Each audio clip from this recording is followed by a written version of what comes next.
সংবাদ মাধ্যম এবং সাংবাদিকরা নিজেরা যেমন ভিকটিম হন, তেমনভাবে তারা ভিকটিম তৈরিও করে।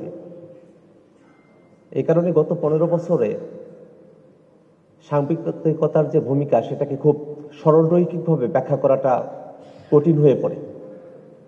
বাংলাদেশে যে ফেসিবাদ চেপে বসেছিল, সেই ফেসিবাদের গড়নে সাংবাদিকতার যেমন একটা একাংশের ভূমিকা আছে, আবার এই ফেসিবাদ থেকে উত্তরণের ক্ষেত্রেও সাংবাদিকতার একাংশের একটা ভূমিকা আছে। আমরা যখন ফেসিবাদের সময়টা দেখেছি, তখন এমনটা হয়েছে যে যত রকমভাবে পারা যায় এই ফেসিবাদের পক্ষে বয়ান উৎপাদন করা, ফেসিবাদকে টিকিয়ে রাখা, ফেসিবাদের নানাবিধ গুণগান করা, তেমন ধরনের বিষয়ের সঙ্গে অনেক সাংবাদিক নিজেদেরকে জড়িয়ে ফেলেছিলেন। আবার অনেক সাংবাদিক এই কঠিন সময়টাতেও জেল জুলুমের শিকার হয়েছেন। যে ডিজিটাল সিকিউরিটি অ্যাক্ট, তার মামলায় পড়েছেন এবং জীবনের ঝুঁকি নিয়ে তারা ফেসিবাদের কঠিন সময়টাতে তারা বাংলাদেশের জনগণের পক্ষে তারা ভূমিকা রেখেছেন।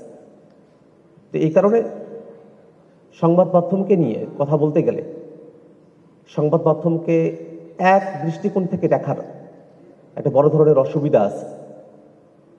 ভালো হতো যে সরকার যে গণমাধ্যম সংস্কার কমিশন করেছিল, সে বিষয়গুলো নিয়ে যদি রাজনৈতিক দলগুলো এবং যতগুলো পক্ষ আছে তাদের সঙ্গে এর আগেই আরো বিস্তারিত পরিসরে আমরা আলোচনা করার সুযোগ পেতাম।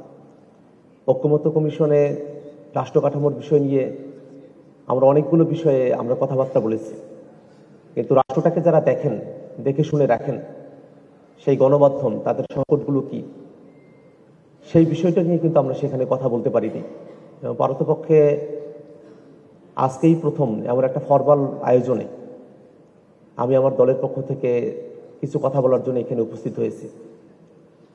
আমরা সাংবাদিকতার বিষয়টাতে সব থেকে বেশি যে সংকটটাতে এখন আছি, যে আসলে সাংবাদিক কারা, সেই বিষয়টাই এখন পর্যন্ত নির্ধারিত হয়নি। বর্তমান যে প্রেক্ষাপট, আমি একজন রাজনীতিবিদ হয়েও আমি একজন সাংবাদিক হয়ে যেতে পারি। যেহেতু সংবাদ প্রচার করা বা কোনো একটা খবর পৌঁছে দেওয়া, সেটাকেই মানুষ এখন সাংবাদিকতা হিসেবে দেখেন। তো প্রচুর পরিমাণে সিটিজেন জার্নালিস্ট তাদের আবির্ভাব হয়েছে। ইউটিউব, ফেসবুক, নানা মাধ্যমে সাংবাদিকতার একটা ছড়াছড়ি আছে। এটা যেমন আমাদেরকে, যারা রাজনীতি করেন, যারা বিভিন্ন সরকার দায়িত্বে আছেন, তাদেরকে জবাবদিহিতা রাখার ক্ষেত্রে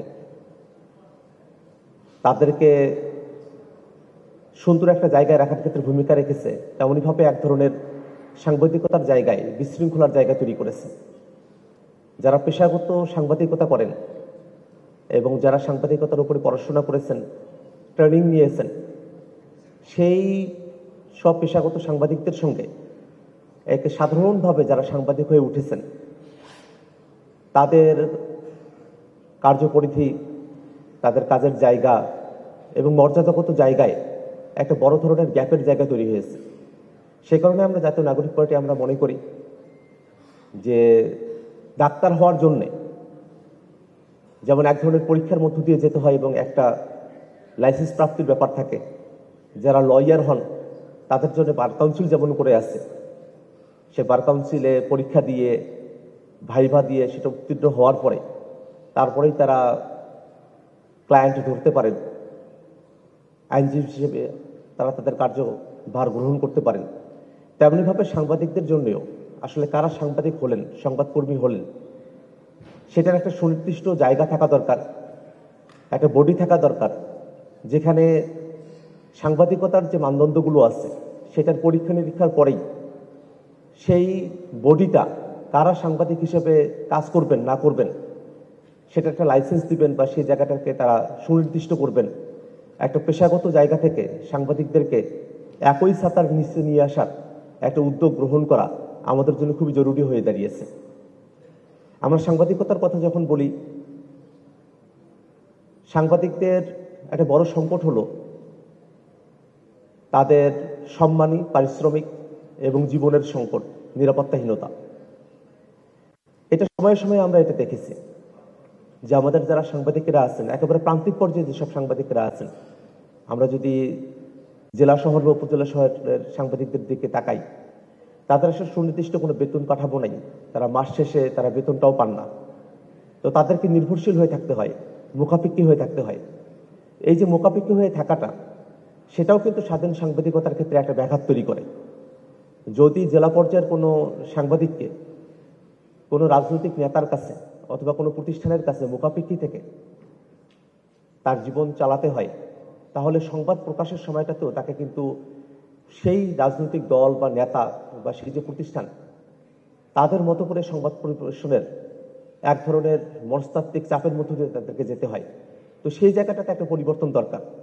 যারা আসলে গণমাধ্যমের মালিকেরা আছেন, তারা তাদের যারা কর্মীরা আছেন, সংবাদ কর্মী যারা আছেন, সাংবাদিক আছেন, তাদের জীবন চালাতে পারেন মর্যাদা সম্পন্ন, পারিশ্রমিক এবং সম্মানী, যাতে মাসিক ভিত্তিতে এটা তাদের হাতে পৌঁছানো হয়, সেই ধরনের উদ্যোগ গ্রহণ করা প্রয়োজন। এবং এই জায়গাটাতে অন্য অনেকগুলো প্রতিষ্ঠান আছে যে জায়গাটাতে যদি বেতন না দেওয়া হয়, তাহলে তারা এটা আইনগত প্রতিকার পান।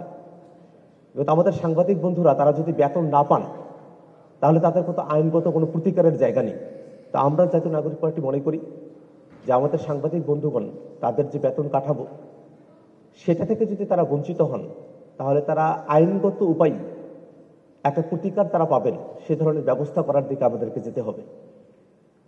আমরা বাংলাদেশের যে সংবাদ মাধ্যম, তার ভিতরগত যে রাজনীতি, সেই সম্পর্কে আমরা অনেকেই হয়তো জানি, আমার একটু জানাশোনাটা কম। কিন্তু সংবাদ মাধ্যমের ভিতরের যে রাজনীতি, যেখানে কারো কোনো সংবাদ কিভাবে পরিবেশন করা হবে না হবে, প্রত্যেকটা হাউজের আলাদা আলাদা পলিসি, এবং তারা নিজেদের মতো করে সেখানে লোকজনকে রিক্রুট করে থাকেন, সেই জায়গাটাতে খুব বড় ধরনের কিছু সিন্ডিকেট কাজ করে। তো আমরা জাতীয় নাগরিক পার্টি মনে করি যে সাংবাদিকতা এবং গণমাধ্যমের ভিতরগত যে রাজনীতি, সেখানে যে ধরনের কলুষতা আছে, সেটা থেকে আমরা কিভাবে বেরোয় আসতে পারি, কিভাবে বাংলাদেশের রাজনৈতিক পরিমণ্ডলে যে কলুষতা, সেখান থেকে আমরা নিজেদেরকে বের করতে পারি, এবং সাংবাদিকতার ভিতরগত যে কলুষতা, সাংবাদিকতার ভিতরগত যে রাজনীতি, সেটাকে আমরা কিভাবে ঠিক করতে পারি, সেজন্য আমাদের সকলকে মিলে একটা সমন্বিত পদক্ষেপের মধ্য দিয়ে আমাদেরকে যেতে হবে।